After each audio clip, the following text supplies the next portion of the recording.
gas up the Jeep, it's good to be free. Load up the pans and fishing poles.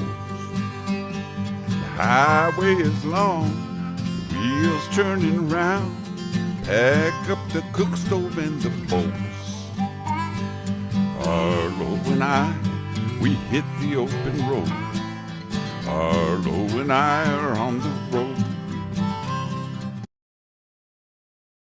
Hey everybody, Arlo and I are out and about again today, and I thought that I would come out and collect a bunch of juniper berries. The juniper berries are just like all over the trees right now. Check this out.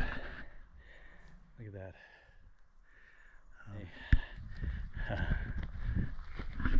He has his orange vest on, so he's safe around a lot of possibly overzealous hunters. It's hunting season right now, so look at this juniper tree. Look at that. Look at them. They're just completely loaded. Really doesn't take much effort, and I want to collect. These are still nice and juicy. They're not completely dried out, and when they have a lot of moisture in them, they still have a great sweetness, so they're super delicious. So I want to collect a bunch of these juniper berries. I'm going to use them to make a juniper berry flavored Gravlax or cured salmon. So my plan is to collect, look at all these behind me, I don't know if you can see them. They're just everywhere. So my plan is to collect a bunch of these juniper berries, and then we'll go home and we'll cure some salmon with them.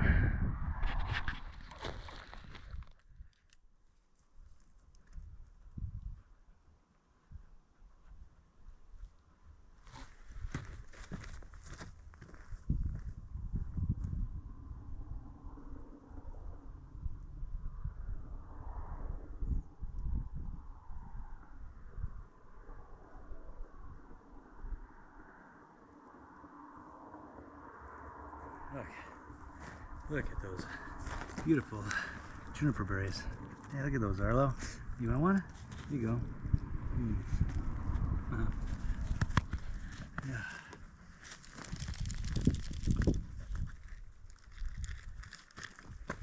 I brought a bag, and let's see how many we can get in here. Right, Ar? Yeah. Get some juniper berries. Let's set the bag down. Here.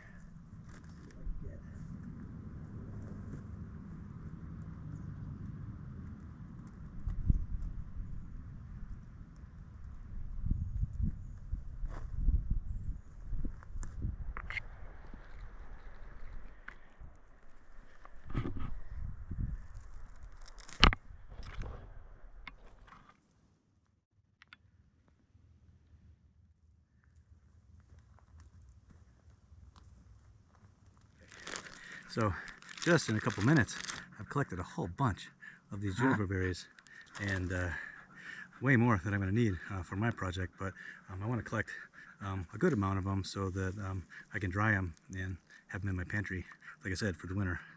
And we can use them for lots of things, stews and soups and meats and all kinds of things.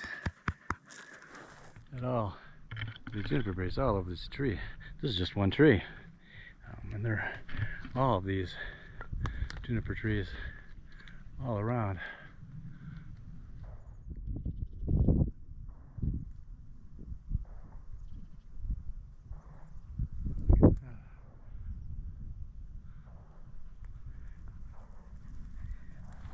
Now, Gravlax is one of my very, very favorite foods, and I've made hundreds of sides of cured salmon over the years, and I'm flavored all kinds of different ways. But this will be the first time. I have used juniper berry before in some of my recipes for curing the salmon, but this will be the first time that I'm going to do exclusively juniper berries, salt, and sugar to really bring that juniper flavor out. So that's going to be a fun thing, because I love the flavor of juniper as well.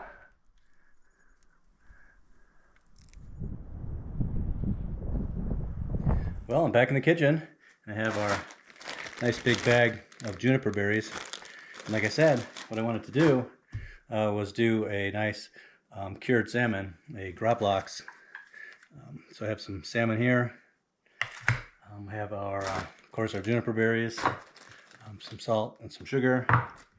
And typically you would use a bunch of fresh dill and salt and sugar, sometimes some pepper, sometimes some coriander, lots of different things that you can use. Today, just for fun, because the juniper berries are all over the place, I thought that I would do a juniper berry cured salmon. So that's what I'm going to work on. Okay, so the first thing I'm going to do is start working on our curing mixture. So I'm going to get these juniper berries. Get a nice handful of juniper berries. And I'm just going to crush these up a little bit. These are fresh juniper berries, so they're very juicy. You can see all the juice that's coming out of those. They're not like the dry store-bought ones that you get. Okay, and then to our mortar, I'm going to add, this is a half of a cup of kosher salt, and this is a half of a cup of sugar. Well, this happens to be juniper sugar, juniper berry sugar that I made last year, so I figured I had it. I'll just put that in there. So, get all this mixed together.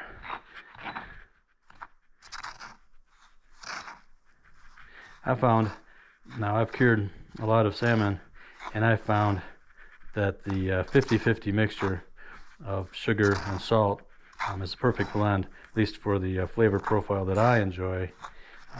In the past, I've used a little bit more salt, a little bit more sugar, and I found that 50-50 seems to be the sweet spot. No pun intended. So there it is. Okay, so that's our juniper, sugar, and salt mixture, and then we're going to get, this is just a any type of dish that you want to use, or tray. I'm going to put some plastic wrap on the inside of this. And then on the bottom, I'm going to put some of our sugar.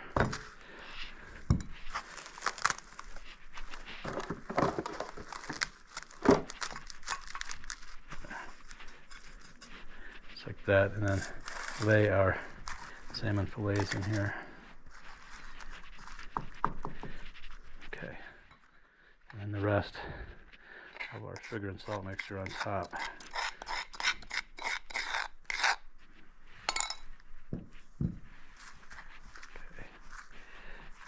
just like that.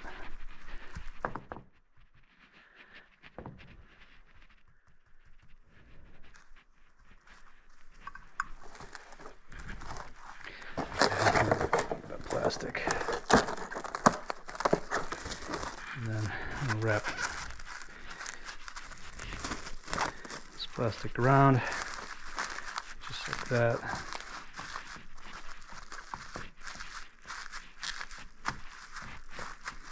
Okay, and then I washed out that little tray, and I'm going to set that on top. You can use anything, and then something to weigh it down. I've got some green chilies. This is just going to weigh our salmon down and then put some pressure on it.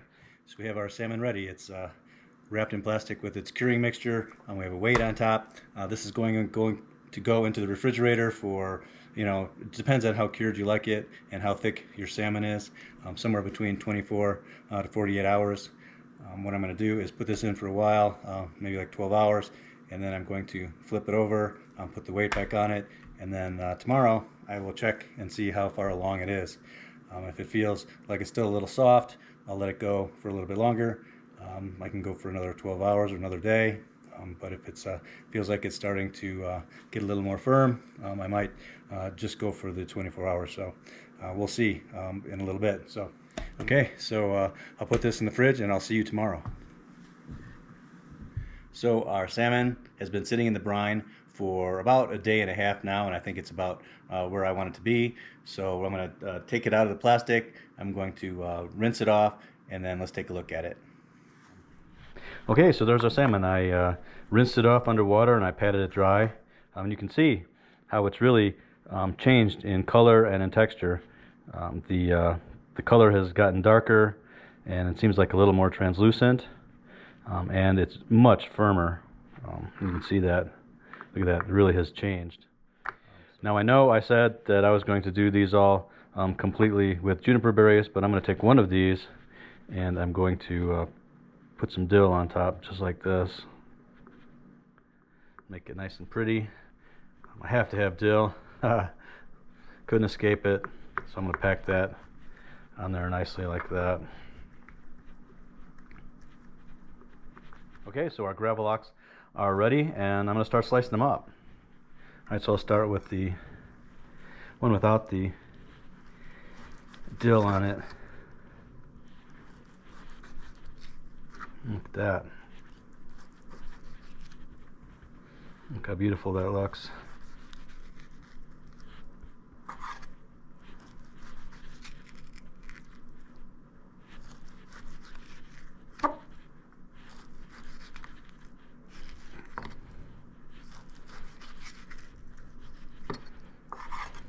Okay, and then I'll slice some of the salmon with the dill. I think it really looks nice with the dill on it for the presentation.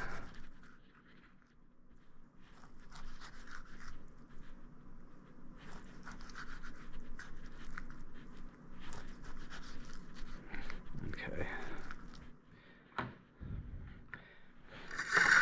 Okay. We'll just put this on our plate.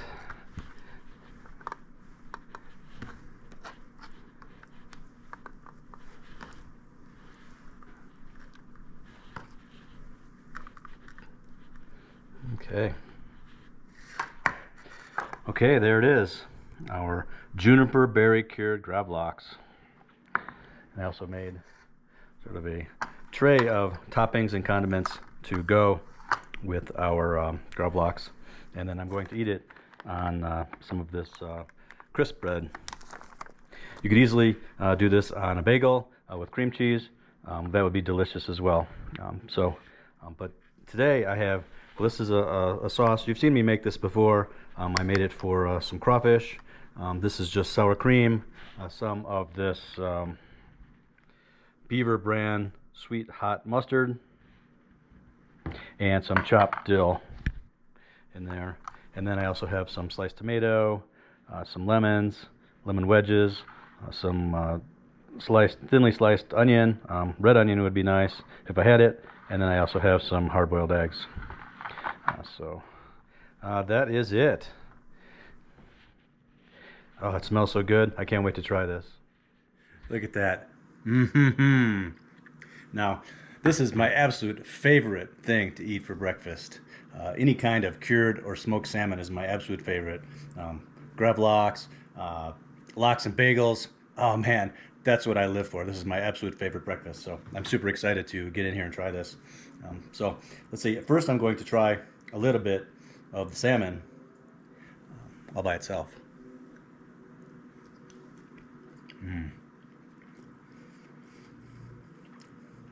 The texture, when you do it this way, the texture is so soft and tender and buttery.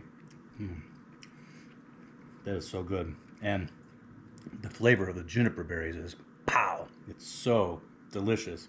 Oh man, I'm definitely going to do it this way again. Man. Now I'm going to try a little piece of this other one where I rubbed it with the dill.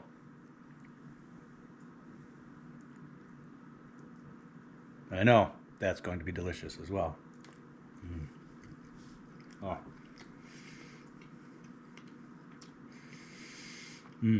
That is even better. They're both absolutely delicious. Oh my gosh. But that combination of the dill and the juniper berries, oh, I'm glad I did the cure itself with the juniper berries alone, because it really penetrated the fish and really gave it a nice juniper flavor.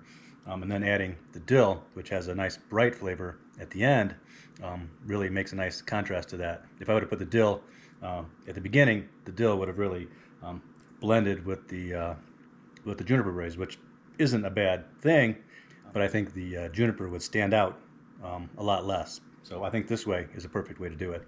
So now this kind of breakfast, how you eat it, is totally up to you. Like I said, you can put it on a bagel. I have some of this crisp rye bread. I'm just gonna make one. You can use the sauce, you cannot use the sauce, whatever. So I'm gonna put a little bit of my sour cream and mustard sauce. I'm gonna put a slice of my Gravlax, a little bit of sliced onion, and then maybe just a nice little squeeze of lemon. And there, just like that. Okay.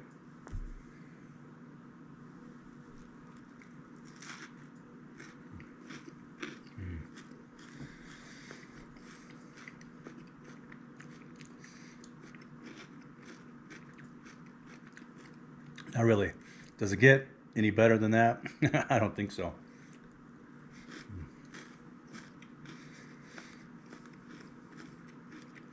That is so good. And it's so easy to make.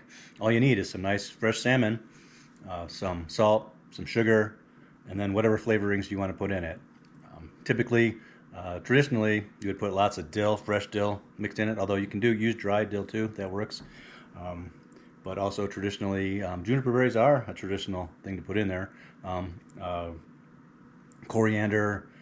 Sometimes I use brown sugar instead of white sugar. That makes a nice, more sort of molassesy kind of a sweetness to it. A little deeper kind of a flavor. I don't know. The sky's the limit. Chili peppers, lemon rind, lime rind, whatever. Lots of orange rind. All those citruses work really well when you're putting it in the cure. So that works really. Really tasty. The nice thing is you can be creative with this, and it always turns out delicious. Now all you need to do is, like I said, pack it with that in plastic, put a weight on it, and let it sit in your refrigerator for, if it's really thin, it might only be like 8-10 hours. But if it's a little bit thicker, you're looking at probably 24 to 48 hours. And I've seen it go up to 3 days when it was like a really big piece of salmon. But I think the perfect texture right here, this was about, I don't know, I think it was about a day and a half with this, and it still has that really sort of in between texture of completely cured and raw. And I think this is the perfect texture that I always look for. But if you like it firmer, some like these end pieces here, like this, a little darker in color, a little harder, a little more dense in texture, that has been cured a little bit harder, and that's delicious too. I just like the tenderness, the butteriness of it when it's just done a little bit less than that. That is so good. I'm going to build one more here, and let's see.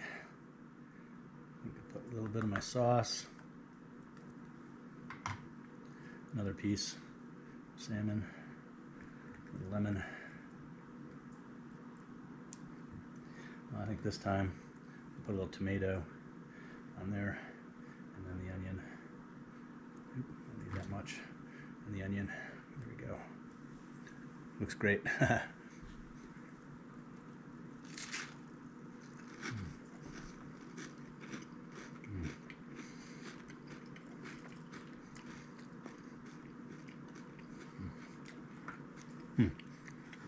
I'm a happy man this morning. Wow. And this all started out because we were out in the woods, and the juniper berries are just bursting with berries right now. And I collected a bunch of those, and it really inspired me to make some Gravlax, which I've been in the mood for anyway, so I didn't need much of a nudge. But seeing those juniper berries on the tree really made me say, all right, I'm going to do it. So a couple days later, here we are, super delicious. I really appreciate you following along on this little adventure. It's fun to be if you like this video, please like, please subscribe. That always helps us a lot, poles. and we'll see you in the next one. All right. Arlo and we hit the open road. Arlo and